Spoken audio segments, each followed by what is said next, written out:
బులెటిన్లో మరో breaking news చూస్తున్నాం. ఫార్ములా ఈ రేసులో నిధుల దుర్వినియోగం చేశారనే అభియోగాల నేపథ్యంలో విచారణకు హాజరు కావాలని బీఆర్ఎస్ వర్కింగ్ ప్రెసిడెంట్ మాజీ మంత్రి కేటీఆర్కు ఏసీబీ అధికారులు ఇప్పటికే 2 సార్లు నోటీసులు జారీ చేశారు.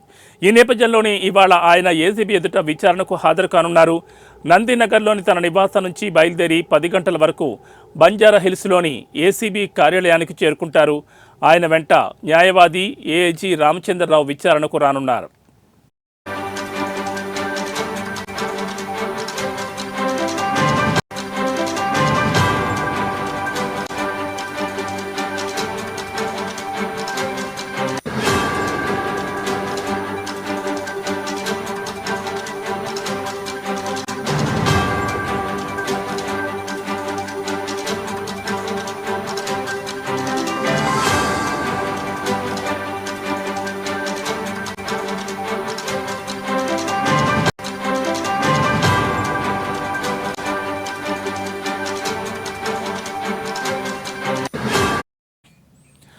పట్టణ పురపాలక శాఖ ముఖ్య కార్యదర్శి దానకిషోర్ కేసులో A2గా ఉన్న అరవింద్ కుమార్ ఇచ్చిన స్టేట్మెంట్ ఆధారంగా ఏసీబీ అధికారులు కేటీఆర్ను విచారించి స్టేట్మెంట్ను రికార్డ్ చేయనున్నారు. మరోవైపు ఫార్ములా ఈ రేస్ కేసులో కేటీఆర్ను అరెస్టు చేస్తారనే పుకార్లు వినిపిస్తుండటంతో బీఆర్ఎస్ శ్రేణుల్లో ఆందోళన మొదలైంది. ఇవాళ ఏసీబీ విచారణకు కేటీఆర్ హాజరవుతున్న తరుణంలో నగరంలో అల్లర్లు జరిగే అవకాశం ఉండడంతో బీఆర్ఎస్ ముఖ్య నేతల ఇళ్ల వద్ద భారీ పోలీస్ బందోబస్తు ఏర్పాటు చేశారు. అదేవిధంగా మాజీ మంత్రి హరీష్ రావును కూడా పోలీసులు బయటకు రాకుండా హౌస్ అరెస్ట్ చేశారు. ఆయన నివాసం వద్ద పోలీసులను భారీగా మోహరించారు.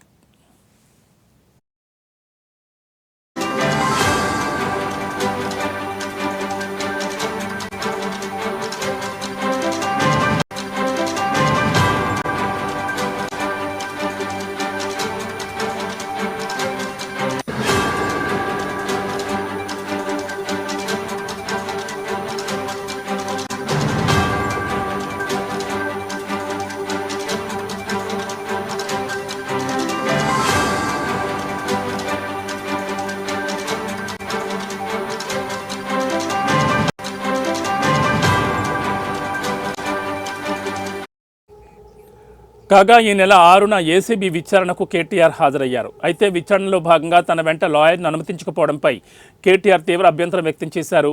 అక్కడే ఉన్న ఏసీబీ అడిషనల్ ఎస్పీతో వాగ్వాదానికి దిగారు. తన వెంట లాయర్ను అనుమతిస్తేనే విచారణకు వస్తానని తేల్చెప్పి అక్కడి నుంచి వెళ్లిపోయారు. దీంతో ఏసీబీ విచారణకు తన వెంట లాయర్ను అనుమతించాలని కోరుతూ కేటీఆర్ హైకోర్టులో లంచ్ మోషన్ పిటిషన్ దాఖలు చేయగా ధర్మాసనం అధికారులకు కీలక ఆదేశాలు జారీ చేసింది. ఏసీబీ విచారణలో కేటీఆర్ వెంట న్యాయవాది కలిసి కూర్చుకునేందుకు అనుమతించే ప్రసక్తే లేదని కోర్టు తెలిపింది.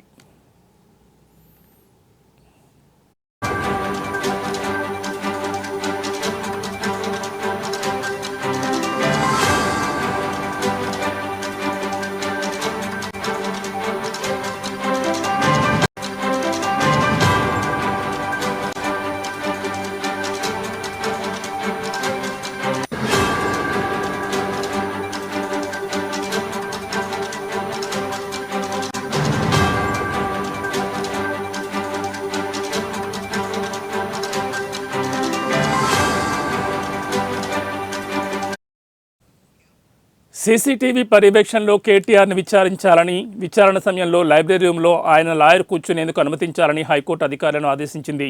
కేటీఆర్, అతని లాయర్ వేరువేరు గదుల్లో ఉండాలని ధర్మాసనం తెలిపింది. అదేవిధంగా వీడియో, ఆడియో రికార్డింగ్కు మాత్రం అనుమతించట్లేదని, ఈ విషయంలో ఇంకా ఏమైనా అభ్యంతరాలుంటే మళ్లీ కోర్టుకు రావచ్చని న్యాయమూర్తి స్పష్టం చేశారు.